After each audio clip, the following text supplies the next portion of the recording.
Now, 10 months after the National Stadium track was refurbished in the colors of the Jamaican flag, the facility is still yet to be recertified. In this evening's installment of our Sports Year in Review, Ken Rayner revisits a story that continues to raise questions.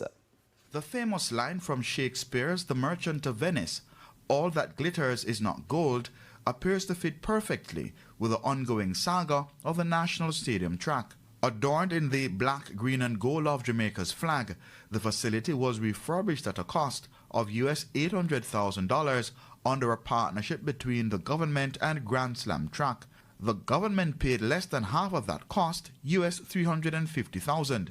However, despite the visual appeal, the track remains without certification from World Athletics.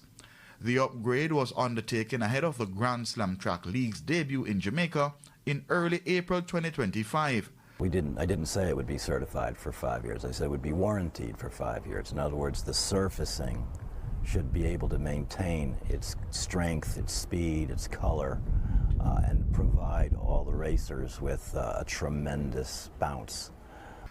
But Reggae Germany, the company that previously installed the track, took issue with claims that the surface had deteriorated and no longer met World Athletic standards. Well, then let me say that I'm concerned why they overcoat the track, even though it's said in the report they have from Sports Lab, don't do it because it only makes it worse. Why do they then do it? The opposition spokesperson on sports, Wavell Hines, also entered the debate, raising concerns about the procurement process used for the resurfacing work. I'm still asking the question, Minister. Did you have a procurement process, and what was it? If the answer to that is yes. And what about the qualification and the certification of the track at the National Stadium? The people of Jamaica need to know. Sports Minister Olivia Grange, however, was dismissive of those claims during the track's handover ceremony ahead of the Boys and Girls Championships and Grand Slam Track's opening meet. I know him as a cricketer.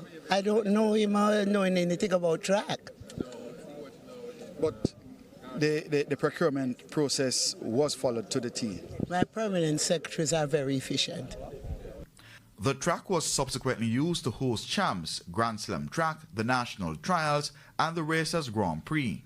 But as at the writing of this Year in Review story on Saturday, January 10, the facility had still not received certification from World Athletics.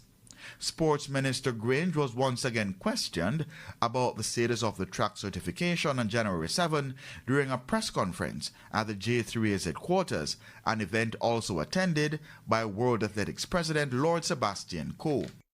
Major Brown, the general manager,